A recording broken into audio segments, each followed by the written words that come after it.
नमस्कार विद्यार्थियों, मैं विद्युत कुमार एक बार फिर से आप सबों का अपने YouTube चैनल में स्वागत करता हूं। आज मैं कक्षा 10वीं का एक्सरसाइज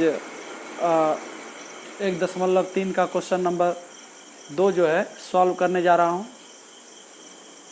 तो चलिए देखते हैं। क्वेश्चन है कि सिद्ध कीजिए कि 3 + 2√5 एक अपरिमेय संख्या है। ये हमें दिखाना है कि ये एक अपरिमेय संख्या है।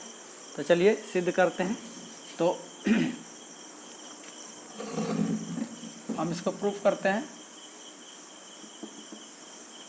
तो सबसे पहले हम मान लेते हैं कि यह एक अपरिमेय संख्या है।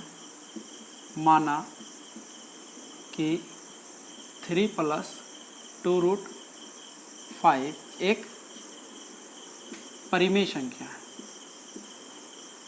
परिमेय संख्या है, मान लिए। और जब ये परिमेय संख्या है, इसका मतलब हम इसे P/Q के रूप में लिख सकते हैं। तो लिखेंगे इसलिए 3 + 2√5 बराबर P/Q, क्योंकि परिमेय संख्या को हम P/Q के रूप में लिख सकते हैं, जहाँ Q जो है, जहाँ Q वो 0 के बराबर नहीं होगा,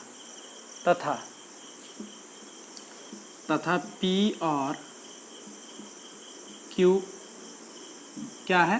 पूर्णांक है। पूर्णांक है, साथ ही साथ सह अभाज्य तथा सह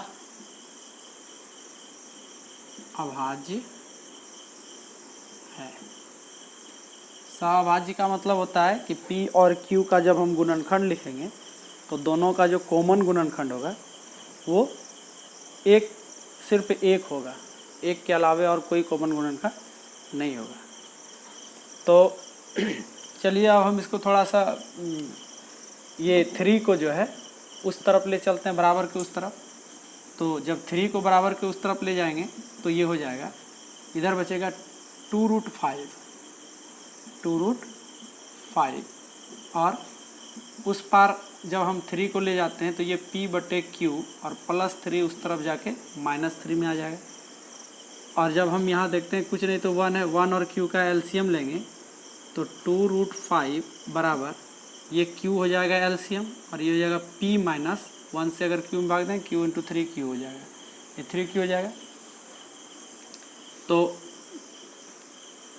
ये 3Q हुआ। अब जो है यहाँ इस तरफ हम देखते हैं कि इस तरफ 2 जो है यहाँ गुना में है, अगर उस तरफ ले चलते हैं तो ये बटे में भाग में हो जाएगा। तो यानी इस तरफ बचेगा हम लोगों का 5√5 और इंटू इधर हो जाएगा P-3Q अब बटे 2Q।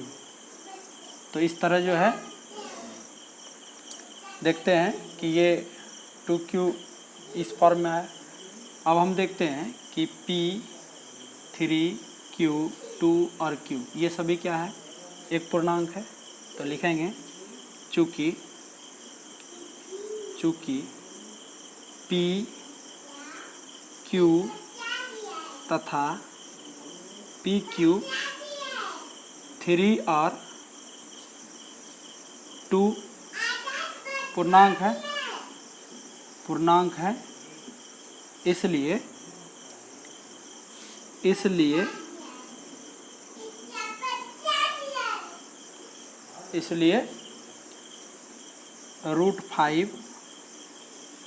इसलिए ये जो होगा P-3Q बटे 2Q। तो देखिए पूर्णांक में जब हम पूर्णांक को घटाते हैं तो वो एक पूर्णांक प्राप्त होता है, और जब उसको हम पूर्णांक से भाग देते हैं तो भी एक पूर्णांक प्राप्त होता है। पूर्णांक किसको कहते हैं? जब भी हम काउंटिंग के जितने भी नंबर है उसको जब माइनस और प्लस दोनों रूप में लिखते हैं तो वो जो है पूर्णांक कहलाता है। गिनती की सभी संख्या को जब हम पूर्णांक माइनस और प्लस चिन्ह के साथ लिखते हैं तो वो सभी पूर्णांक कहलाते हैं। अब हम जब एक पूर्णांक में दूसरे पूर्णांक को घटाते हैं तो भी पूर्णांक प्राप्त होता है, और एक पूर्णांक को दूसरे पूर्णांक से भाग देते हैं तो भी पूर्णांक ही प्राप्त होता है। तो इस तरह P-3Q भी क्या हो जाएगा? ये भी एक पूर्णांक होगा। और सभी पूर्णांक क्या है? परिमेय संख्या है। तो अर्थात यह क्या है? परिमेय संख्या है ना। अर्थात हम लिख सकते हैं, अर्थात P/Q p माइनस 3q बटे 2q क्या है, एक परिमेय संख्या है, संख्या होगा।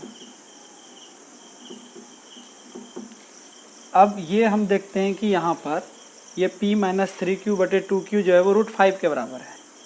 तो इसका मतलब √5 भी क्या होगा, इसका मतलब लिखेंगे चूँकि √5 बराबर क्या है, p माइनस 3q बटे 2q है।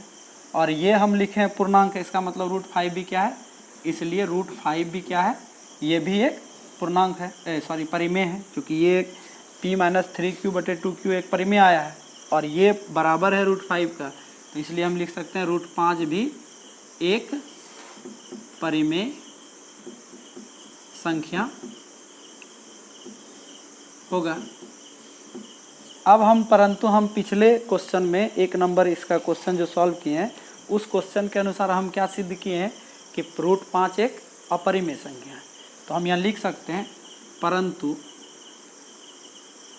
हम जानते हैं कि √5 एक अपरिमेय संख्या है, अपरिमेय संख्या है। तो इस तरह हम देखते हैं क्या कि ये जो √5 आया है ये इसका क्या है, विरोधाभास है। तो यह विरोधाभास क्यों आया है, यह विरोधाभास हम लोगों ने जो माना है कि 3 + 2 √5 एक परिमेय है, इसके कारण हुआ है। तो हम यहाँ लिख सकते हैं ऐसा हाँ विरोधाभास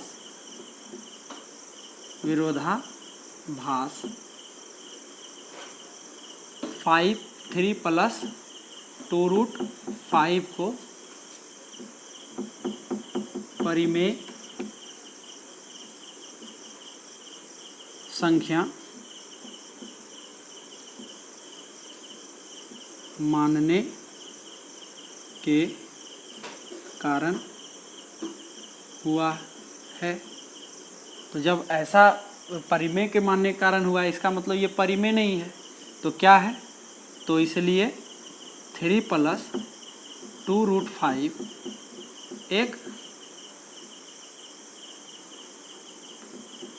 एक अपरिमेय संख्या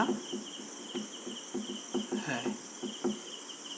तो इस तरह से ये जो है हमारा क्वेश्चन प्रूफ हो चुका है, जो हम लोग अभी प्रूफ कर रहे थे कि यह एक अपरिमेय संख्या है। तो देखिए ये एग्ज़ाम की दृष्टिकोण से एक्सरसाइज 3.1.3 जो है वो काफ़ी महत्वपूर्ण है। इससे आपके एग्ज़ाम में जो है वो फाइनल एग्ज़ाम जो मैट्रिक एग्ज़ाम होता है उसमें कम से कम 3 अंक का जो है एक प्रश्न अवश्य जो है वो पूछा जाएगा। इसलिए आप इसको जो है बराबर निरंतर या तो हमारे वीडियो को देखकर बार बार प्रैक्टिस कर सकते हैं, नहीं तो आप इसको अपने कॉपी में निरंतर अभ्यास करें, क्योंकि अभ्यास से ही आप पूरी तरह से जो वो 3 नंबर अपने एग्ज़ाम में हासिल कर सकते हैं। तो मैं आशा करता हूँ कि आपको यह वीडियो जो है ये जो क्वेश्चन है ये समझ में आ गया होगा।